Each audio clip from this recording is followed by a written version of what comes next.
This is the Global Podcast Network, where executives and professionals connect, share, and inspire. Stay tuned for the conversations that drive success.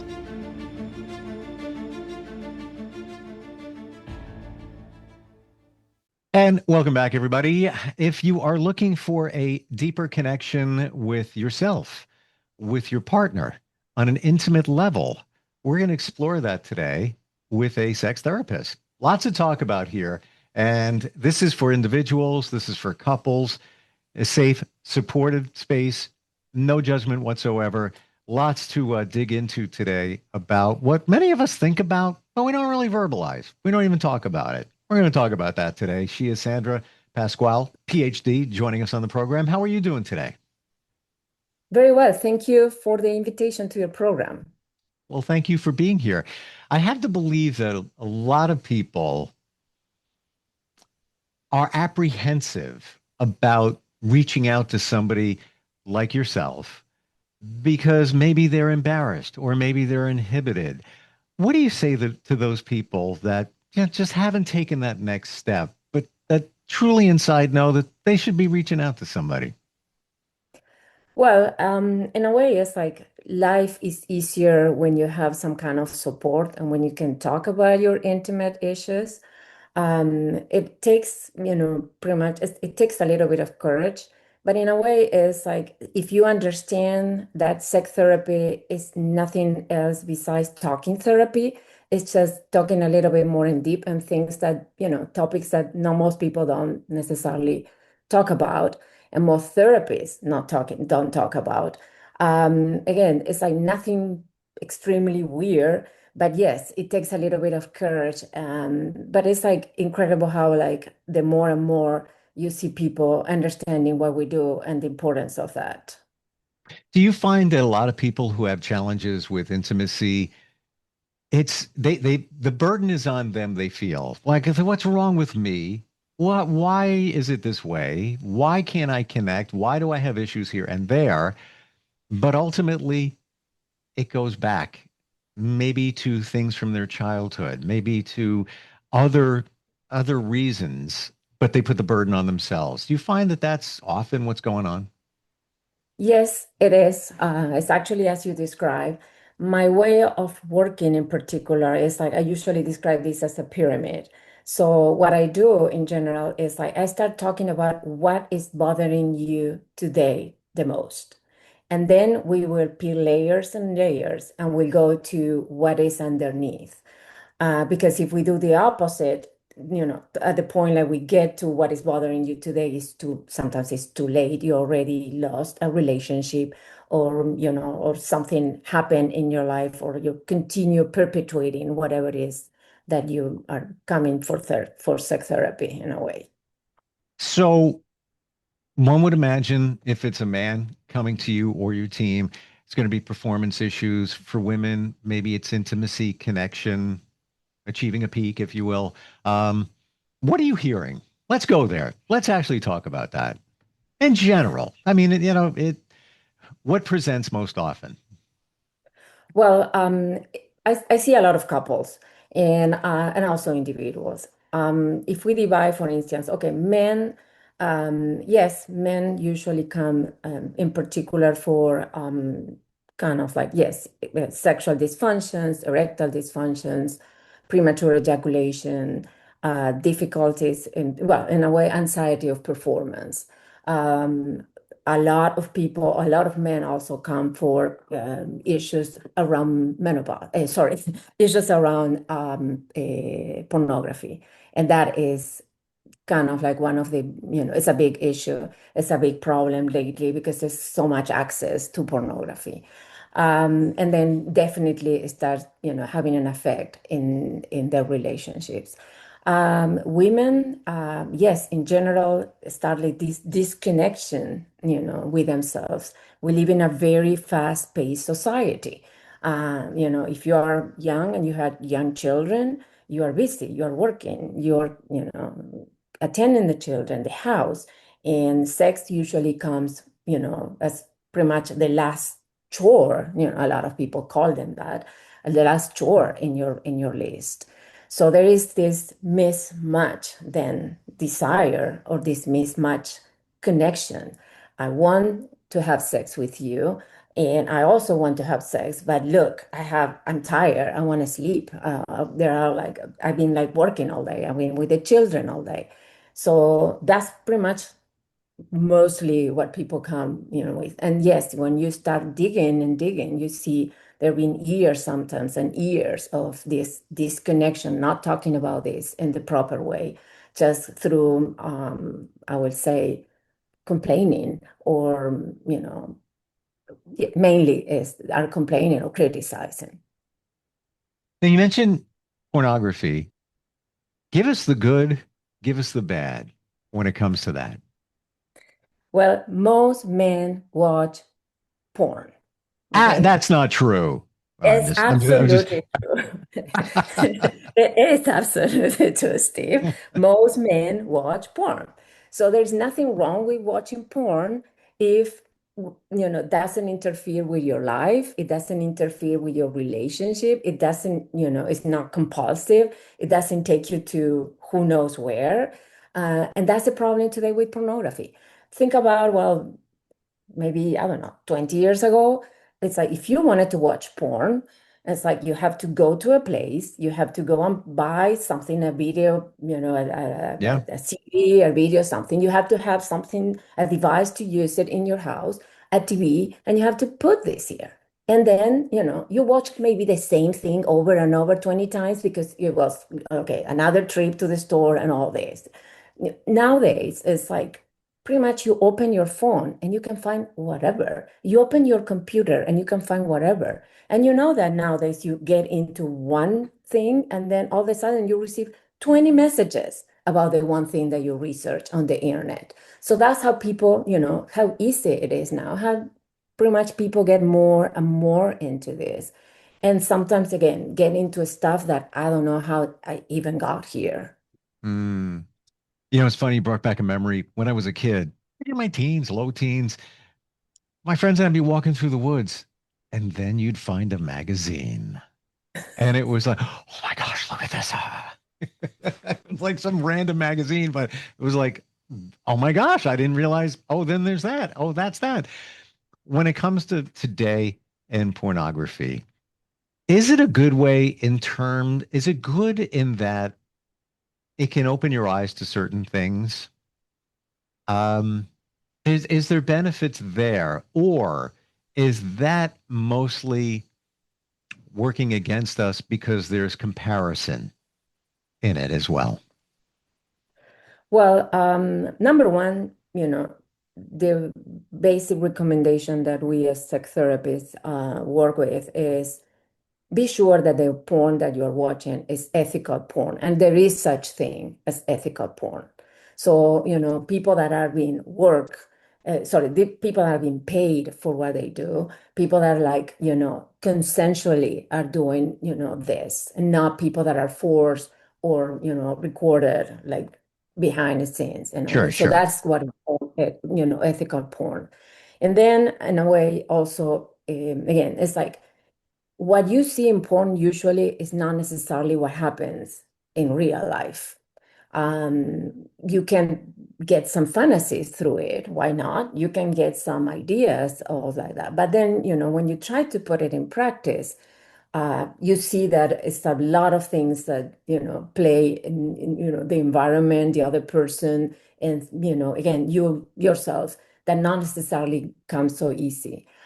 Sex is about connection with your mind and your body. If there is any kind of disconnection, the body doesn't work or the mind plays you a trick. So in terms of comparison, most people, not necessarily that watch porn, not necessarily are comparing in a way. Most people that are watching porn, they're just watching porn and get in a way, I would say what they need very quick. So it's like they don't have to work. You just watch and that's it. The arousal comes in and there's nothing else you need to do. But in real life, again, there's a lot of work and that you have Mhm. to put in. So no, I don't think it's like comparison in general. A lot of people think that. I don't consider most of us, sex therapists, we do not consider watching porn cheating. But again, it's depending on the couples or the what the compromise they have. Because again, it's just watching porn. It's watching what is happening there, not necessarily I will like put comparisons into what the person can give me or not. Gotcha. Yeah, and that's an interesting point you bring up, Sandra, in that if you're watching for whatever purpose, it's easy. Things come easy, if you will. Whereby in real life, it's not that easy. There's, there's a lot more, foreplay, et cetera, et cetera, et cetera, et cetera. Um, so it's almost like the analogy or the notion where, oh, that comes easy. Well, no, that's not reality.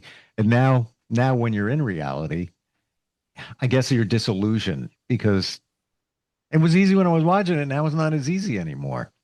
Exactly. Yes. And again, it's like with if you think about again, it's like this connection with your body, how you connect with someone else's if you're not connected with your body, with yourself. You have to shut your mind. The more you think, the less is going to happen. Sex is about that. The more you stay in your body, you feel it, you feel these sensations, the more that you're going to be able to perform, and the more that you're going to be able to, in a way, sex is about pleasure, and pleasure is about more people than it's like pleasure is about that. It's like looking for this is I like this, I don't like this, period. It's not like anything else. So again, the main thing is connection. Not necessarily you connect when you are watching something on TV. Sure. You're just watching and everything is given to you. You don't have to do anything. How does one connect with themselves? I have to imagine, we always hear that phrase, you have to love yourself before you can truly love somebody else. How do you make that connection with yourself? And I have to also imagine that sex is much better when you're comfortable in your own skin. Well, that might be one topic for an You know what? entire. I think you're right. Yes, why not? Yeah. Actually, because again, it's not easy. It's not easy to connect. A lot of, for instance, if you talk about men, a lot of erectile dysfunctions come from disconnection from your body, and their mind is just thinking. Imagine if your brain is thinking about something that in your what you perceive as danger, you need to run for your life, or you Hmm. need to fight. If you need to fight or you need to run, and my blood is not going to go where you need it to go for sex. It will go to your hands or it will go to your legs. Of course. So that's in a way, that's how this particularly work. So yes, there are specific techniques to teach you how to connect with your body, not, for women as well. Women, not necessarily, women need more time than men in general. They need, not only, it's not necessarily the environment, they need also a lot of connection with themselves. So it's like how to access that place of pleasure is what is more important. How you access is not only about what is around me, it's about the work that I do with myself. So yes, there are specific techniques, that we use to help you with this. You don't have to just figure it out by yourself. We will get to that in the future. And I have to imagine We too, will, definitely. yeah, I detect it's very important. Um, Mhm. it's reasonable to think why many people gravitate toward certain things, be it cannabis, THC, CBD, or women, maybe alcohol. Doesn't work well for men. Um, to get out of their head, to make intimacy a lot easier, right? Well, isn't it funny? Because it's actually the opposite in a way. It's like you have to be, you have to use your head to connect with your body. Because if not, whatever is happening in your body, you're not perceiving it in your head. So it's this, both ways connection. I need my brain to connect with my body, and I need my body to give pretty much because the sensation of this is pleasurable, this is not, I like this or I don't like, is here in the brain. is not necessarily in the body. And we have to interpret that. And for that, we need to be present. We need to be there.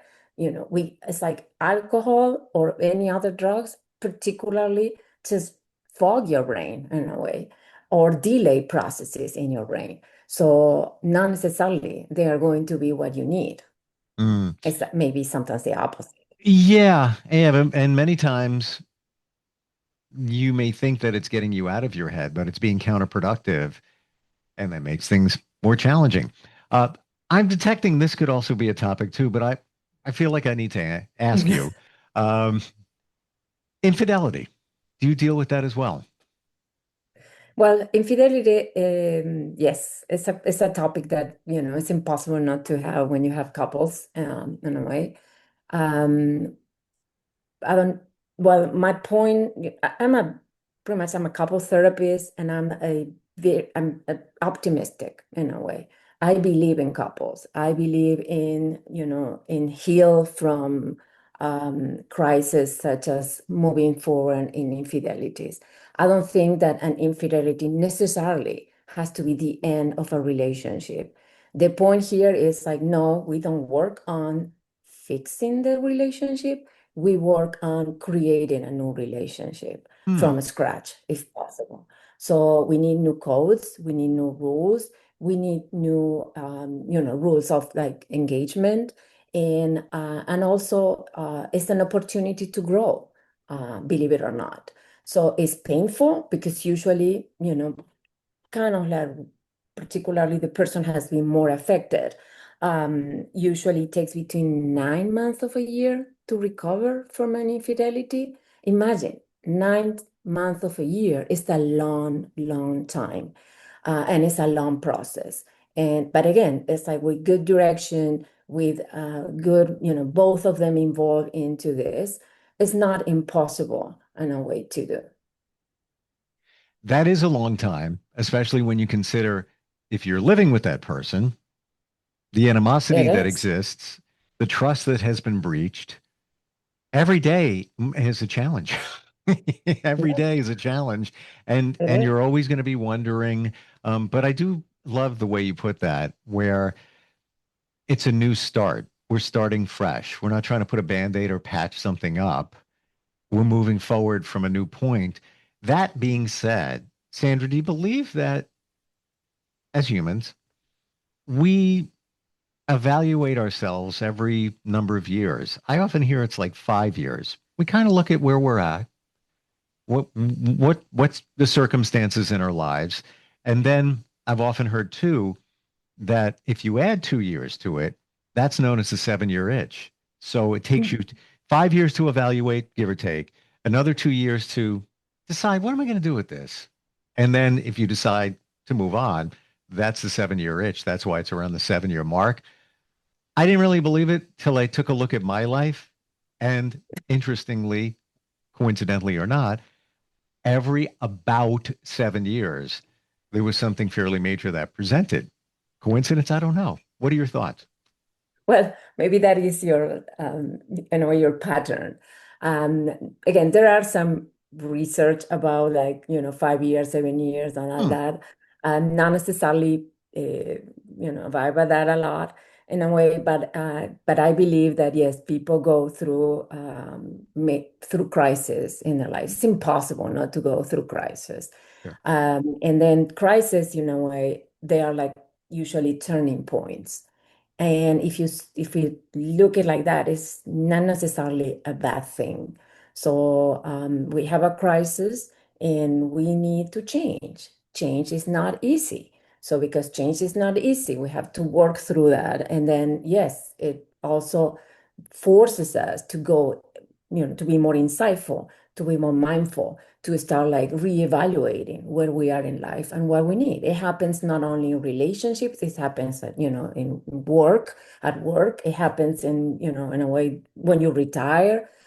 Sometimes it's like this crisis just come, who knows why. And sometimes these crises come because, something major happened in your life. You got married, you had children, your children left the home, you move houses, you move places, you retire in a way. So again, it's like it is impossible for people not to go through these changes, if you will like.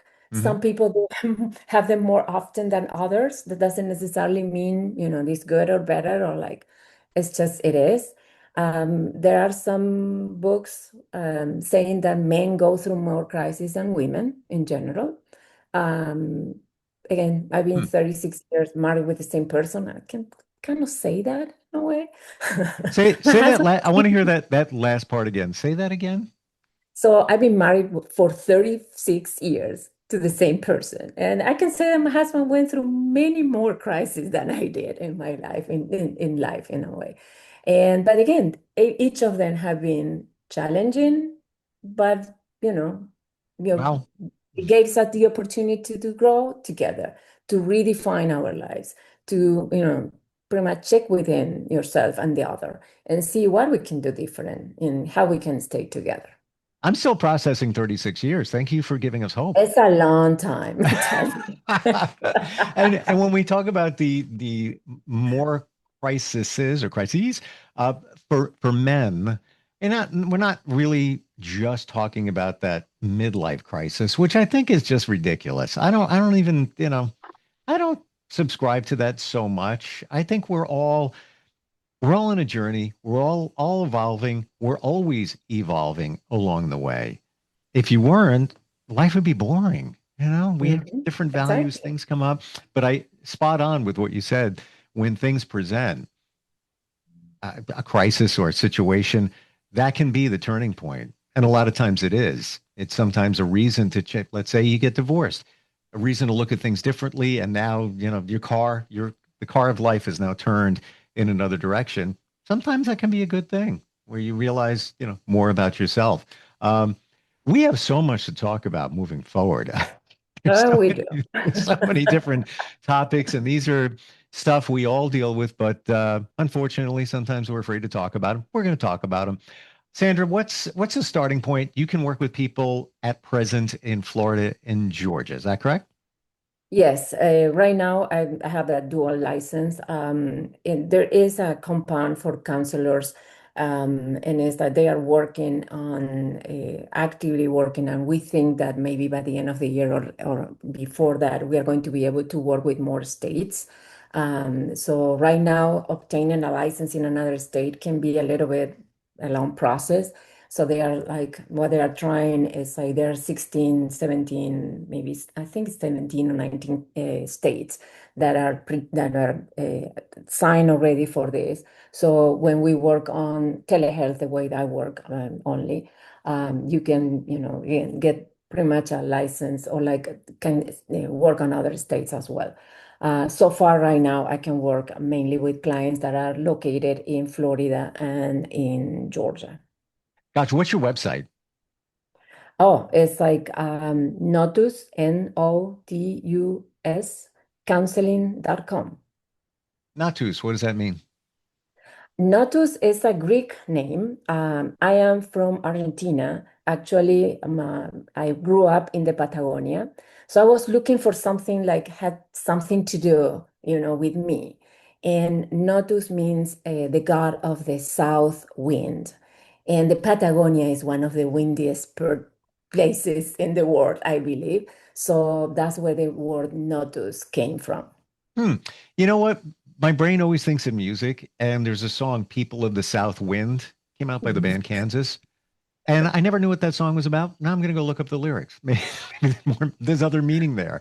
Um, Fantastic talking with you. Thank you for bringing awareness to a lot of things that challenge us. And looking forward next time we get together. Thank you. Thank you very much for having me. It was a pleasure. Appreciate it. Likewise, we'll be right back. This is the Global Podcast Network, where executives and professionals connect, share, and inspire. Stay tuned for the conversations that drive success.